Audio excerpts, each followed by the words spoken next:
The dance card came back unsigned. My name is Owen Brooks. I was a widowed father, an independent bookbinder, and for 10 months the husband of Laurel Ashford, director of the Ashford Arts Trust. On Friday evening, my 9-year-old daughter Lucy stood inside Ashford Academy with a cream mother-daughter dance card in both hands. Every other child had a partner's name. Lucy's line was blank. Laurel was on stage beneath the academy lights, welcoming families to an event her trust helped fund. Lucy looked from the empty line to my wife. She said she would answer. Meredith Cole, the academy's family program coordinator, had organized the dance and controlled its partner list. She came to us with an apologetic expression and the return envelope from Laurel's office. Lucy's invitation was sent back without a signature, Meredith said. I thought the family had declined. Before the music started, Laurel saw the blank card in Lucy's hands. She stopped speaking, left the microphone, and crossed the stage. Her mother, Beatrice Ashford, rose from the front row. Beatrice chaired the family trust, supervised the event staff, and had spent 30 years deciding which private moments were safe enough to become public. Laurel, she said. My wife kept walking. She knelt in front of Lucy, removed the gold fountain pen from her evening jacket, and signed the empty line on stage. Laurel Ashford. Then she held out her hand. If you still want me. Lucy stared at the signature. The narrow blue ribbon tied around the card had belonged to Anna, her mother, who died when Lucy was 4. Laurel knew what the ribbon meant. She did not touch it. Lucy placed her hand in Laurel's. The first violin found its note, while 200 people tried to pretend they had not been watching a child get answered in real time. I stayed at the edge of the floor. The dance was simple, one slow circuit, a turn beneath joined hands, then a bow. Laurel had negotiated international arts grants without blinking, but Lucy's first turn caught her half a beat late. Other way, Lucy whispered. I was testing your leadership. You failed. A demanding review process. Lucy's mouth moved toward a smile and stopped before it became one. That unfinished smile told me the signature had solved the public problem, not the private one. Around them, mothers, grandmothers, aunts, older sisters, foster parents, and family friends moved beneath strings of warm lights. The academy had deliberately named the event Mother-Daughter Night while allowing every student to define who stood beside her. Lucy had chosen Laurel. Laurel's office had returned the choice blank. Beatrice reached me before the song ended. At 62, she had silver blonde hair, perfect posture, and a talent for lowering her voice until control sounded like discretion. This should not have happened in front of cameras, she said. The blank card or the signature. Her attention moved to 3 parents recording the dance on their phones. Neither. Lucy did not invite the cameras. No, your wife did when she abandoned the program. Laurel had not abandoned it.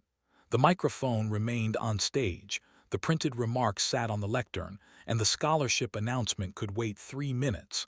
Beatrice knew that. What Laurel had abandoned was Beatrice's order of importance. Did you send the card back? I asked. Beatrice's expression did not change. Laurel had 4 days to sign it. The answer was precise enough to avoid being useful. The song ended. Lucy bowed because the other children bowed. Laurel followed half a second later. Applause rose across the room, generous and dangerous.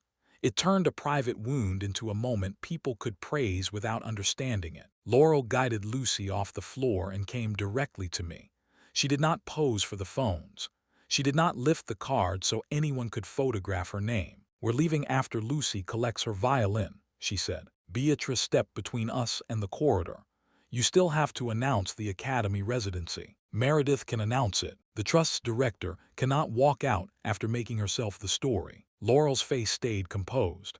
I did not make Lucy's empty line. You made the response public. Lucy's fingers tightened around the card. I moved beside her, not here. Beatrice looked at me as though I had misunderstood who owned the building. The Ashford Trust had funded the new rehearsal wing, but the academy was governed by an independent board.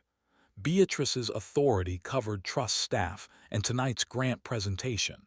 It did not cover my daughter. Meredith arrived before the argument could grow. She had heard enough to understand the problem and enough experience not to ask Lucy to wait through it. I'll bring the violin, she said.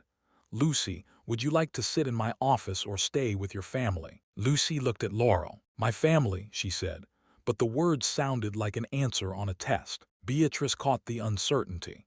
That is exactly why the trust office treated the invitation carefully. Laurel is not Lucy's mother. A public gesture does not change that. Laurel turned toward her. "Neither does your stationery. The Academy grant is under conflict review next week. You are married to the father of one of its students. Joining a photographed family program will be described as favoritism." That concern was not imaginary. Lucy had attended Ashford Academy on a merit place 2 years before I met Laurel. The trust funded 40% of the youth program, and Laurel's marriage to me had created a conflict the board was still learning to manage. Beatrice's mistake was treating the conflict as permission to answer Lucy's invitation. "Then I recuse from the Academy grant," Laurel said. Beatrice went still. "You cannot announce a recusal in a corridor." "I just did. The review is in 5 days. Without your recommendation, the residency and 12 scholarships are exposed. Then independent trustees will review them on their merits. You are risking a program for one dance." Laurel looked down at Lucy's card. "No, I am removing money from a family decision." Lucy did not look reassured. She looked tired. Meredith returned with the small black violin case. Lucy took it and led us toward the side exit. Outside, rain had begun to mark the academy steps. Laurel opened an umbrella, but Lucy stayed beneath the stone canopy. "You can go finish your speech," she said. "I'm going home with you," because everyone saw. Laurel lowered the umbrella. Lucy held up the card. "I needed your name before the music, not after I was the only one standing there." The directness struck harder because she did not raise her voice. I wanted to protect her from the answer. That instinct had damaged enough already, so I kept quiet. Laurel crouched until they were eye to eye. "You are right." Lucy waited. "I saw your card on Tuesday," Laurel said. "I did not sign it." The rain filled the silence between us. I had spent the evening blaming an office, a trust, and Beatrice. Lucy looked at Laurel as if the stage had vanished and only that unsigned Tuesday remained. "Why?" she asked. Laurel closed the gold pen and put it away. "Because I was afraid the name you wanted from me meant something you had never asked me to be." Lucy glanced at the signature again. "Then you should have asked me," she said. She walked into the rain before either adult could improve the sentence. Lucy did not slam the apartment door. That would have been easier. She set her violin case beneath the entry table, removed the blue ribbon from the dance card, and carried both objects to her room with the careful silence she used when she had decided adults were no longer useful. Laurel remained by the door in her evening dress. Rain had darkened the shoulders of Owen's jacket. Neither of them followed Lucy immediately. "You had the card on Tuesday," Owen said. Laurel looked toward the closed bedroom. "She handed it to me before breakfast. I read the partner line. Then she asked if I thought the blue ribbon looked childish." "What did you say?" "That it looked important." "And the signature?" "I told her I needed to leave for the trust meeting." Laurel's voice stayed level, but her hands did not. She kept turning the gold pen inside her clutch as if it belonged to someone else. "I put the card in my portfolio. I meant to ask her that evening what she wanted the signature to mean." Owen heard the harmless words adults used when they wanted intention to count as action. "Meant to, planned to, needed time." 4 days passed. "Yes." "How did it get back to the academy?" "My portfolio went through Beatrice's office before Friday's board packet. Her executive assistant found the card, saw the academy deadline, and returned it with the trust courier." "Unsigned." "Unsigned." Laurel did not blame the assistant. That mattered, but not enough. Owen knocked on Lucy's door. "May we come in?" "You already know how doors work." It was not permission. It was 9-year-old contempt for a foolish question. Owen opened the door only a few inches. Lucy sat cross-legged on the rug. The dance card lay between her and the violin case. She had tied Anna's blue ribbon around the case handle instead of putting it back on the card. Anna had been Lucy's mother. She had died when Lucy was 4, leaving behind 2 boxes of sheet music, a winter coat that still smelled faintly of cedar, and that ribbon from the first recital she had attended as a child. Owen had told Laurel the history before their wedding. He had never told her what to do with it. "Laurel wants to explain," he said. Lucy looked at him. "Do you?" The question stopped him. At breakfast on Wednesday, Lucy had asked whether Laurel had probably forgotten the card. Owen had answered that Laurel was busy and would handle it. He had not called his wife. He had protected Lucy from an answer he did not know and protected himself from a conversation he did not want. "I should have asked her when you asked me," he said. "I guessed instead." "You both guessed." Laurel lowered herself to the rug, leaving enough space that Lucy did not have to retreat. "I was afraid signing the line would look like I was claiming a place that belonged to your mother. The line said dance partner." "I know. It didn't say replacement mother." "I know that now." Lucy picked up the card. Laurel's gold signature crossed the blank line in a sure, elegant stroke. "You knew how to sign when everybody was watching." "Yes. That isn't the same as knowing me." Laurel accepted that without asking for forgiveness. A chime sounded from the tablet on Lucy's desk. The screen displayed an Academy portal reminder. Owen reached for it only after Lucy nodded. "Youth Orchestra overnight. Guardian authorization due Friday." The trip was 7 days away. Lucy had earned her place in the regional youth orchestra before Owen married Laurel. 2 rehearsals and a Saturday concert would be held in Belhaven, 3 hours north. Meredith Cole, the Academy's family program coordinator, controlled the permission list and travel contacts. Her message asked families to confirm 1 primary guardian and 1 emergency adult. Lucy tapped the form open. Owen Brok's father authorized. Thomas Harper, maternal grandfather, emergency contact. The third line was empty. Laurel's name did not appear anywhere. "The portal hasn't updated our marriage," Laurel said. Owen felt Lucy looking at him. "It has," he said. Laurel turned. "What does that mean?" "Meredith sent me the household update in January. I submitted it. Without me." He wished there were a complicated explanation. There was only an ugly, simple one. "I left your name off." Lucy stopped moving. Laurel's face did not change at first.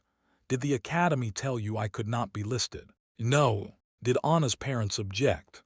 "I never asked them." "Did Lucy?" "I never asked her either." The apartment became quieter than the ballroom had been. Owen sat against the side of the bed. His work as a bookbinder had taught him how damage hid beneath beautiful covers. A loose hinge could survive for years if nobody opened the book fully. He had treated his family the same way. "After Anna died, every form felt like evidence," he said.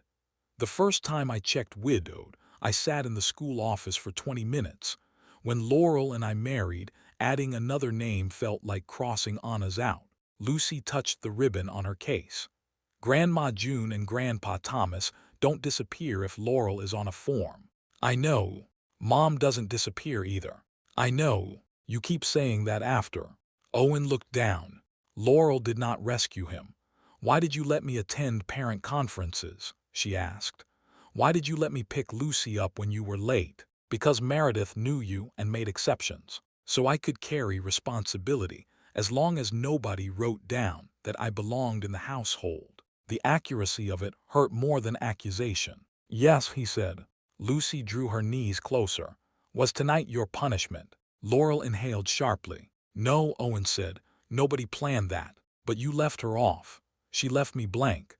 Then everybody acted surprised when the chair was empty. There it was. Not 1 villain, but 3 adults using silence for different reasons, until a child had to stand beneath stage lights and expose it." Laurel placed the gold pen on the rug. "I recused myself from the Academy grant tonight. That means I cannot vote, recommend, or speak privately to trustees about the Academy's funding review." Lucy frowned. "Is my orchestra trip canceled?" "No, the Academy board will make its case without me. Your place was earned before our marriage, and the trip fee is already covered by the orchestra program. I told you because I don't want money hidden inside family decisions." "Will your mother stop the grant?" "She can argue against it. She cannot decide alone." Lucy considered the answer, then pushed the tablet toward Owen. "Don't fill the empty line tonight." He nodded. "I won't. Don't ask me in front of Grandma and Grandpa either." "I won't." She looked at Laurel. "And don't sign because you think the stage signature means you have to." "I won't." For the first time since the dance, Lucy's shoulders loosened by a fraction. Owen picked up the tablet but did not close the form. "What would help you decide? Everybody saying what they're scared of before the deadline." It was a better rule than any of theirs. Laurel retrieved her pen. "Then I should start. I am scared that if I ask to be your guardian, you will think I want to be your mother. I am also scared that if I don't ask, you will think I only want to be your father's wife." Lucy nodded once, neither comforting nor rejecting her. Owen's turn came next. "I am scared that adding Laurel will hurt Grandma June and Grandpa Thomas," he said. "And I am scared that being happy in a new marriage means I have been disloyal to your mom." Lucy looked at the empty authorization line. "Those are your fears," she said.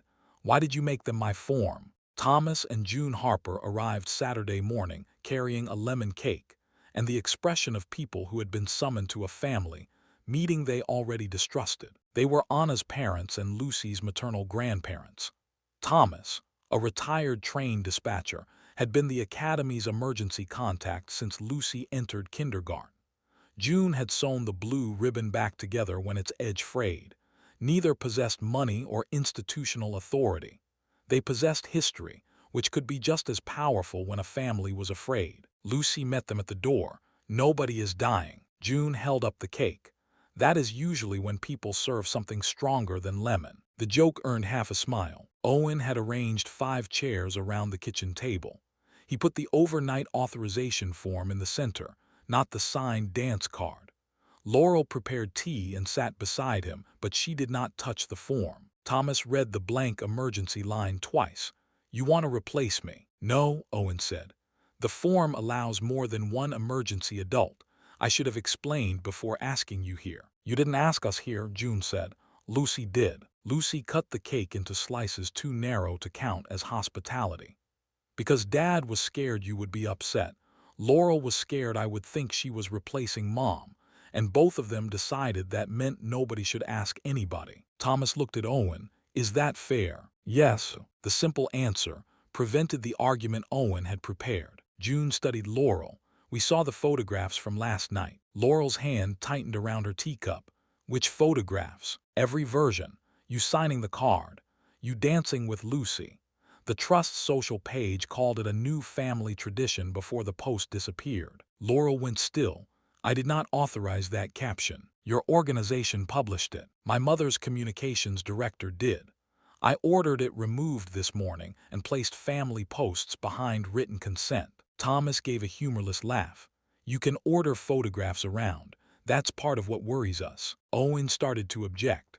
Laurel touched his wrist, not to silence him permanently, only to claim the answer herself. "It should worry you," she said. "The Trust has treated my personal life as usable material. I allowed that when the attention was flattering and objected only when it hurt Lucy. That is not a boundary. It is convenience." June's gaze softened, though not enough to become trust. "Anna hated being photographed," she said. "After she died, strangers told Owen that Lucy needed a new mother before the funeral flowers had wilted. We watched people turn our daughter into an empty position. I am not asking Lucy to give me Anna's position, but you signed a mother-daughter dance card on a stage." Lucy set down the cake knife. "It was a partner line." June looked at her. "Sweetheart, the event was called a mother-daughter dance." "I can read." Owen saw June flinch. Lucy did too. "Sorry," Lucy said, "but everybody keeps making the event name more important than what I asked for. I wanted Laurel to dance with me. I didn't ask her to become Mom in front of the Academy." Thomas leaned back. "What are you asking now?" "I don't know yet." It was the first honest uncertainty any of them had allowed her. Owen opened his leather work folio and removed a paper he had found before dawn. It was the household update Meredith had sent in January. His handwriting filled the primary guardian box. Thomas and June appeared beneath it. On the third line, Laurel Ashford had been written in pencil and crossed out so heavily the paper had almost torn. Laurel stared at it. I wrote your name first, Owen said. Then I erased it. Why keep the draft? I keep damaged paper because I think I can repair anything later. Could you? Lucy asked. He slid the page toward her, not without showing where it tore. Thomas ran one finger beside Laurel's crossed-out name. You thought this was for us. Partly. Then you have underestimated us and used Anna to do it. Owen looked up. Thomas's anger had changed direction. I don't want my daughter forgotten. I also don't want her remembered as a locked gate around Lucy. June folded her hands. I was afraid Laurel's family would make us unnecessary. Their houses have staff. Their foundation has lawyers. If Lucy needed something, what could we provide that they couldn't purchase? Mom's terrible pancake recipe, Lucy said. June blinked, then laughed despite herself. The smoke alarm remembers it, and you know which song she sang wrong. Every verse of Blue Skies. Laurel doesn't know those things. Laurel nodded. No, and if I learn them, they will still be yours first. The tension did not vanish. It became specific, and specific fears could be answered. Owen turned the overnight form so everyone could see it. Thomas remains an emergency contact. June can be added too. Laurel can be added as an authorized guardian if Lucy wants it. No title beyond the one Lucy chooses. Thomas looked at Lucy. Would you call her your mother on the form? There isn't a box for that. It asks relationship to student. What would you write? Lucy took a pencil. Under Laurel's name, she printed family and then frowned. Laurel watched without leaning closer. Lucy erased the word. That feels like something people put when they don't want to explain, she said. She tried stepmother, stared at it and erased that too. That word isn't wrong, June said gently. It feels like the word chose me. Owen understood. Then the line can stay empty until you choose. The form is due Friday, Thomas reminded them. The relationship label is optional, Laurel said. Meredith confirmed that this morning. Authorization is not. Lucy looked at her. You called Meredith. I asked how the form works. I did not add my name. That distinction mattered to Lucy. Owen saw it register. The doorbell rang at 11. Meredith stood outside in a gray academy coat with a sealed envelope. Before stepping in, she explained why she was there. The Academy Board had ordered an independent review of the trust grant after Laurel's public recusal. Meredith coordinated family programs, but she did not control funding. She had come only to deliver the notice and collect any household consent changes directly, because the Ashford office was no longer permitted to answer for this family. No deadline changed, Meredith said. The overnight form is still due Friday. Lucy's orchestra seat is not part of the review. Lucy accepted the envelope herself. Inside, the board requested records showing when Lucy had been admitted, who paid her fees, and whether the Ashford Trust had influenced her selection. Owen had the dated acceptance letter.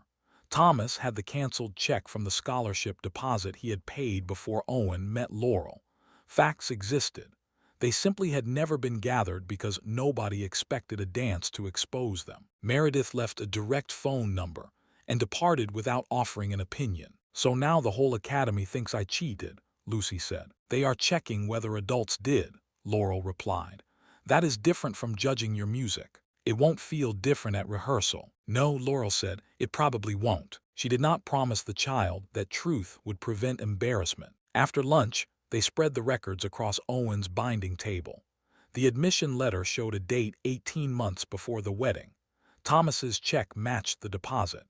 June found Anna's old music school recommendation in Lucy's file, but Lucy removed it from the evidence pile. I earned the seat with my audition, she said. Mom's letter was for a different school. Laurel smiled faintly. Correct. Owen watched them work. Laurel did not take command. She labeled copies only when Lucy asked. She answered questions about the trust and admitted when she did not know what Beatrice would do. By sunset, the academy packet was complete. The overnight form remained blank beside it. Lucy handed Laurel the envelope containing the evidence. You can bring this to Meredith with me Monday. Laurel accepted it. All right. That doesn't mean you're on the trip form. I understand. It means I want to see what you do when there isn't a stage. On Monday morning, the academy lobby contained no stage and no applause. Lucy carried the evidence envelope herself. Laurel walked beside her in a plain charcoal coat without an assistant or trust car. Owen followed after locking his bindery for the morning. 3 students near the trophy case stopped talking when Lucy entered. One glanced at Laurel, then mimed writing in the air. Lucy saw it. She kept walking. Meredith met them outside the boardroom. With her stood Clara Finch, the Academy board chair and a former concert cellist. Clara explained her authority before asking a question.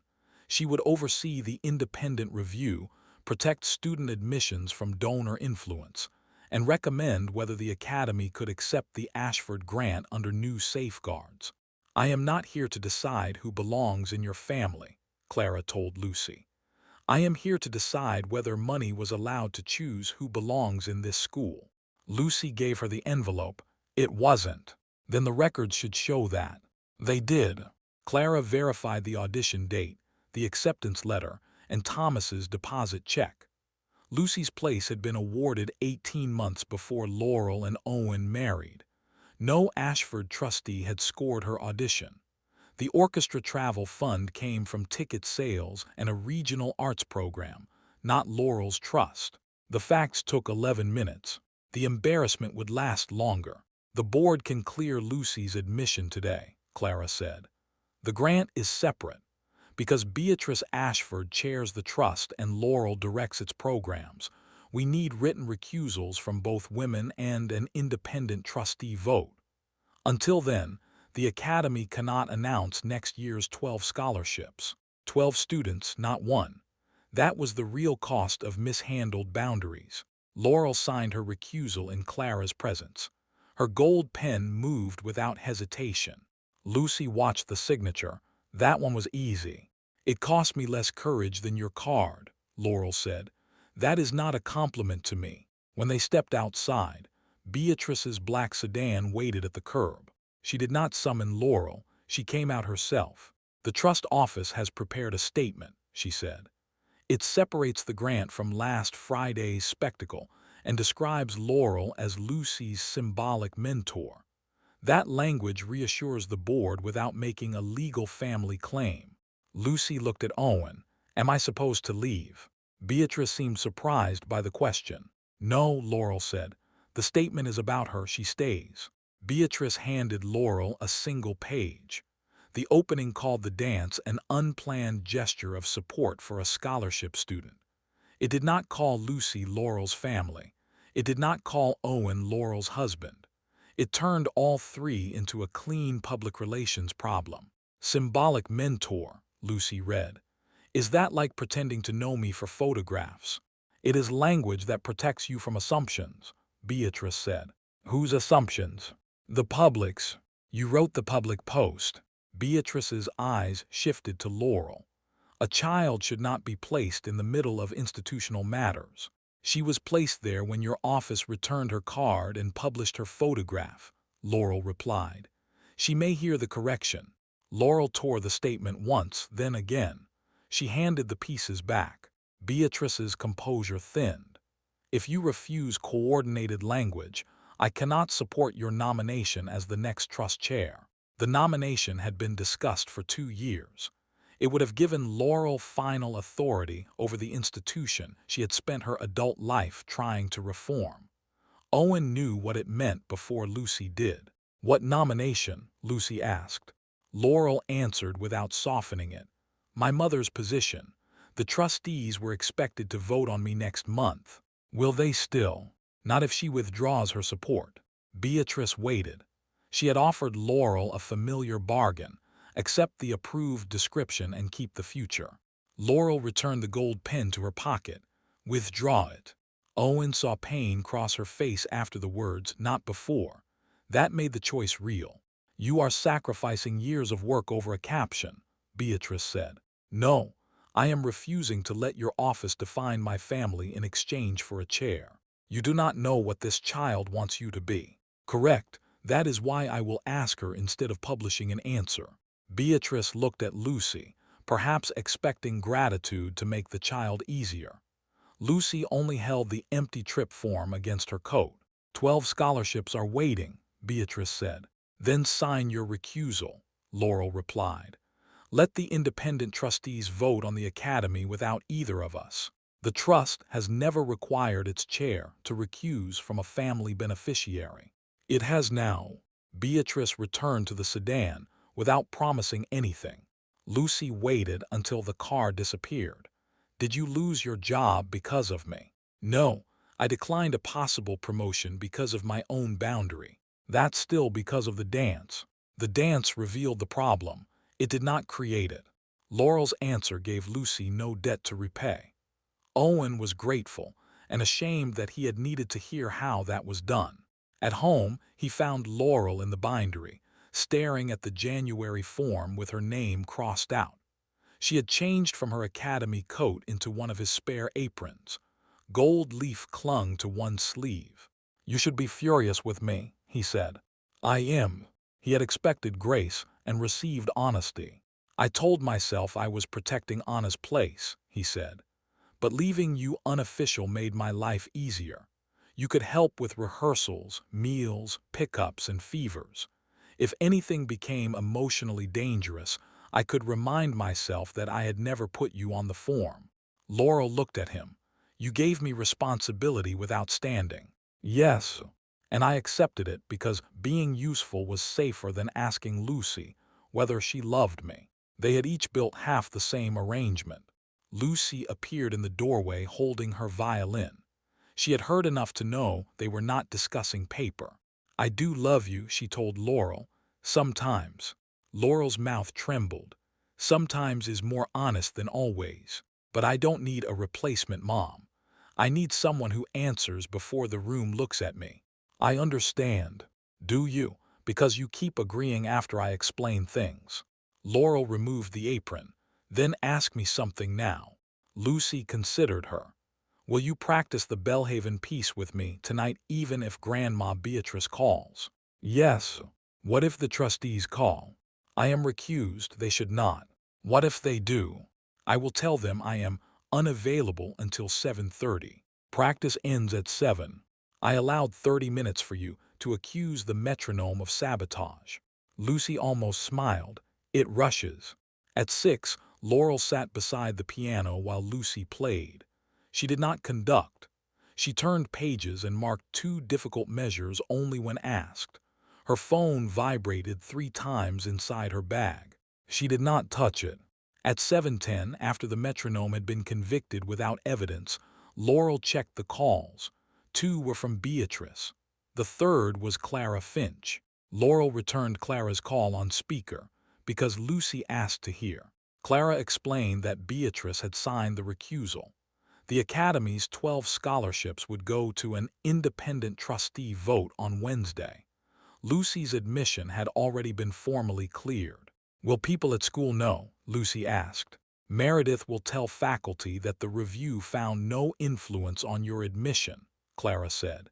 "She will not discuss your family. It was as complete a repair as an institution could offer." It could not unsay the hallway whispers. After the call, Lucy took the overnight form from her music folder. She wrote Laurel's name on the emergency line. Owen did not breathe. Lucy left the authorization box unchecked. "Name first," she said. "Permission after." Laurel looked at the ink, then at her. "All right. You have until Friday to show me you know the difference." Laurel failed the first test on Tuesday at 7:12 in the morning. Lucy had a sectional rehearsal before school. Owen was packing a restored first edition for delivery when Laurel entered the kitchen with toast, a travel mug, and a driver waiting downstairs. "The car can take us," she said. "We will be early." Lucy looked at the mug. "Us." "I told the driver to continue to my office after the academy." "You told him before asking me." Laurel stopped. It was a small mistake. That was precisely why it mattered. Grand gestures announced intention. Ordinary decisions revealed habit. "You're right," Laurel said. "Would you prefer the car, the tram with your father, or for me not to come?" Lucy put jam on her toast. "The tram. You can come if you carry the music stand." Laurel dismissed the driver and carried the stand through 2 crowded transfers without treating discomfort as sacrifice. At the academy entrance, Two parents recognized her from the dance photograph. One raised a phone. Laurel stepped away from Lucy rather than pulling her into the frame. "Please do not photograph a student without permission," she said. She did not say wife, daughter, or family. She let Lucy choose whether to return to her side. Lucy did. Wednesday brought the independent trustee vote. Laurel learned the result from the same public notice as everyone else. The grant was approved for 1 year, all 12 scholarships protected, with Beatrice and Laurel barred from academy decisions. Clara Finch would publish an annual conflict report. No Ashford office could use student photographs without separate consent. Laurel read the notice at Owen's workbench. "My mother will call the report humiliating." "Is it?" Owen asked. "No, it is what should have existed before we needed it." She did not celebrate as if accountability were a victory over Beatrice. She printed the policy and placed it with the family records. That evening, June and Thomas returned for dinner. The overnight authorization form lay in front of Lucy. Laurel's name remained on the emergency line. The box beside it was still empty. Owen had written 5 household rules on brown bindery paper. He read each one aloud. First, no office, assistant, school, grandparent, or parent answers a personal invitation for Lucy without Lucy hearing the question. Thomas nodded. Second, we do not hide forms, notices, or difficult conversations to protect someone from a reaction we have only imagined. June looked at Owen. That one belongs mainly to you. It does. Third, Anna remains Lucy's mother. Remembering her is never used to keep another person outside, and loving another person is never treated as replacing her. June pressed her lips together. Thomas took her hand. Fourth, Lucy chooses what she calls Laurel. No publicist, school program, or adult changes it for convenience. Lucy read the last rule herself. Fifth, authority and responsibility go together. If Laurel is listed as my guardian, she gets real duties and I get to tell her when she is doing them badly. Laurel glanced at Owen. That final clause seems broad. It passed committee unanimously, Lucy said. June laughed first. Then she grew serious. If Laurel is added, Thomas and I stay on the list. Both of you, Owen said.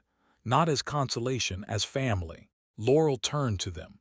I cannot give Lucy what Anna gave her. I don't want to. I want to give her what I can give as myself. Which is what? Thomas asked. Consistency. An honest answer. Help when she asks. Boundaries when she doesn't. And apparently public transportation with a music stand. Lucy looked at June. Mom is not a job opening. June's eyes filled. No. So Laurel being a guardian doesn't hire her for Mom's job. No. Then are you okay? June wiped one eye with the corner of her napkin. I am frightened, but I am okay. Lucy picked up the blue ribbon and tied it once around June's wrist. You can be both. The child had learned that permission from none of them. She had taught it to all of them. Thursday afternoon, Beatrice came to the bindery alone. Owen did not invite her upstairs until Lucy said she could attend the family meeting. Beatrice stood between shelves of repaired books in a cream suit too immaculate for the room. I signed the recusal, she said. We know, Laurel replied. The trustees removed my communications authority over academy projects. They should have. Beatrice looked at Lucy. I believed returning the card by the deadline was more respectful than allowing it to disappear in Laurel's portfolio. Lucy waited. I should have called you, Beatrice continued. Or your father. I treated an invitation as misplaced paperwork. It was not a warm apology. It was precise and therefore usable. Why did your office post the picture? Lucy asked. Because it made the trust look generous. Laurel looked surprised by the bluntness. Beatrice continued. It made you look grateful, which was worse. I approved the caption. Are you sorry? Yes. Will you do it again? No, I no longer have the authority, and if I did, the answer would remain no. Lucy considered this. You can come to my next concert if you come as Grandma Beatrice, not trust chair. Beatrice's face shifted at the unfamiliar title. I would like that. You don't get a special seat. Understood. After she left, Laurel found an envelope on the counter. Inside was formal notice that her chair nomination had been withdrawn. Beatrice had not mentioned it. Lucy read Laurel's face. Does it hurt? Yes. Do you want me to say thank you? No. I want you to know that an adult can make the right decision and still grieve what it costs. Lucy nodded, accepting a truth that did not turn her into repayment. Friday arrived with rain tapping the kitchen windows. The authorization form was due at 4. Owen closed the bindery at 3, so nobody could pretend work had swallowed the deadline. Lucy placed the form on the table. Thomas and June were listed as emergency contacts. Owen remained primary guardian. Laurel's name waited beside the unchecked box. If I check this, you can make medical decisions on the trip if Dad can't be reached, Lucy said. You can pick me up. Meredith can call you if I have a problem. Yes. It doesn't mean I have to call you Mom. No. It doesn't mean you get to answer every invitation. No. It means you answer when I ask. Yes. Lucy checked the box. Then she handed Laurel the gold pen. Sign before the deadline, she said. Laurel read every line. She signed at the kitchen table while Owen, June, and Thomas watched, but no camera did. Meredith confirmed receipt at 3:31. Owen photographed the confirmation and placed a printed copy in the household file. Then, in front of Lucy, he deleted the old portal contact list that had treated Laurel like an occasional visitor. The act was deliberately boring. No speech accompanied it. Lucy checked the new list herself, saw all 4 adults in their agreed places, and returned the tablet without thanking anyone for finally recording the truth. Lucy took the dance card from her violin case. Laurel's first signature still crossed the partner line, made beneath chandeliers after the empty chair had become visible to everyone. There is another family dance in spring, Lucy said. Would you like me to attend? Laurel asked. I'm telling you now so you don't need a stage to decide. Laurel met her eyes. Yes, I will go with you. The card hasn't been printed yet. Then my answer can arrive before the paper. Lucy left for Belhaven the next morning with 1 violin, 2 emergency contacts, 1 authorized guardian, and no new word for Laurel. Nothing went wrong. That was the first proof that the family had changed. They did not need a crisis to justify the form. Owen and Laurel stood beside June and Thomas while the orchestra bus pulled away. Laurel did not ask Lucy to wave. Lucy did anyway, pressing 2 fingers to the glass until the bus turned the corner. At noon, Meredith called Laurel because Lucy had left her concert shoes beneath a bench at the academy. The authorization worked exactly as paperwork was supposed to work. Laurel collected the shoes, gave them to the second bus, and texted Lucy. Your shoes are traveling separately. They requested creative differences. Lucy replied with a photograph of her socked feet and 1 word: traitors. No audience saw the exchange. No trust account benefited from it. The Belhaven concert was streamed online. Owen watched from the bindery with Laurel and Anna's parents. Lucy sat 3rd chair, missed 1 entrance, recovered on the next measure, and grinned when the final note landed. June cried. Thomas claimed dust. Laurel did not turn the camera toward herself. On Sunday evening, Lucy returned tired enough to lean against Laurel in the station, without deciding what the gesture should be called. Did you save the shoes? She murmured. We are rebuilding trust slowly. Good. The Academy grant entered its new year under Clara Finch's safeguards. All 12 scholarships remained funded. Every family received the same written privacy rules. The Ashford Trust could support programs, but neither Beatrice nor Laurel could influence admissions, choose student publicity, or privately answer Academy correspondence. Laurel remained director of the Trust's restoration and community programs. She did not become chair. The trustees selected an interim chair from outside the Ashford family and opened future nominations to independent candidates. For 2 weeks, Laurel mourned the position in small, unflattering ways. She became impatient over breakfast. She reorganized Owen's binding tools without asking. She snapped at a courier and apologized before the man reached the stairs. Owen did not tell her the loss should not matter. Lucy did not thank her for suffering. Their new rules allowed Laurel to grieve without turning the family into a prize she had purchased with ambition. One evening, she placed Owen's bone folder back in the wrong drawer for the third time. "You know authority and responsibility go together," he said. "Are you invoking the household constitution over a piece of polished bone?" Article 5. Lucy looked up from her homework. "He gets to tell you when you're doing it badly." Laurel returned the tool to its proper place. "This committee is hostile." The joke became ordinary. That mattered more than the ballroom photograph. Beatrice attended Lucy's winter concert as Grandma Beatrice. She arrived without staff and sat in the fourth row because those were the seats Owen had bought. Afterward, she asked Lucy before taking a photograph. Lucy permitted one with all 5 adults: Owen, Laurel, June, Thomas, and Beatrice. The Academy stored no copy. The Trust posted nothing.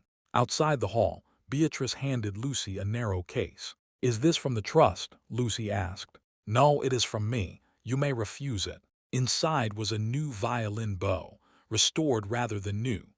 Owen recognized the maker and the careful repair at its frog. Lucy tested its balance.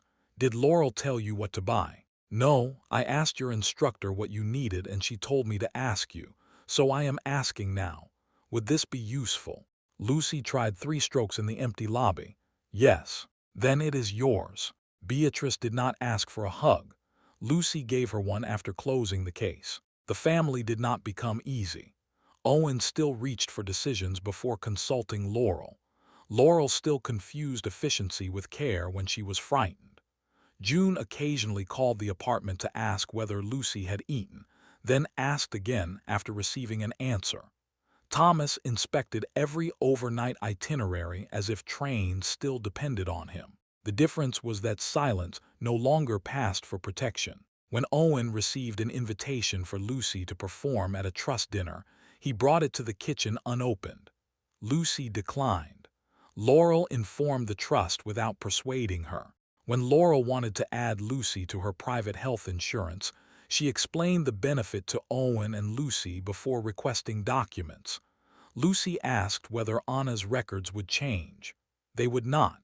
She agreed. When June worried that the new arrangement left less room for Anna, Laurel asked her to help organize the sheet music boxes. Together, they preserved Anna's handwritten notes in clear sleeves. Laurel did not rewrite the fading labels. Lucy supplied new labels beneath them in her own hand. Owen repaired the January household form instead of hiding it.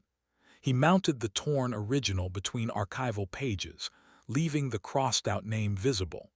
Beside it, he placed the valid form with Laurel authorized and Anna listed in Lucy's family history. "Why keep the bad one?" Lucy asked. "Because repair is not pretending the tear never happened. That's very bookbinder of you."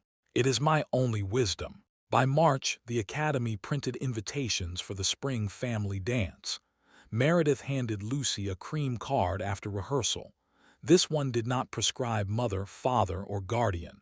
It read, "Invite the person who shows up for you." Lucy brought it home on a Tuesday. Laurel was chopping onions. Owen was sewing a cracked atlas in the bindery below. Rain traced the same kitchen window it had touched on the authorization deadline. Lucy set the card beside the cutting board. "It came," she said. Laurel washed and dried her hands. "May I read it?" "Yes." She read the invitation and the partner line. Then she looked at Lucy rather than reaching for the pen. "Do you still want me to go with you?" "Yes." "As Laurel." Lucy rolled her eyes. "Who else would you be?" Laurel laughed. "Laurel is enough. It isn't a smaller word." The answer undid something that no legal label could have repaired. Laurel retrieved the gold fountain pen from her work bag.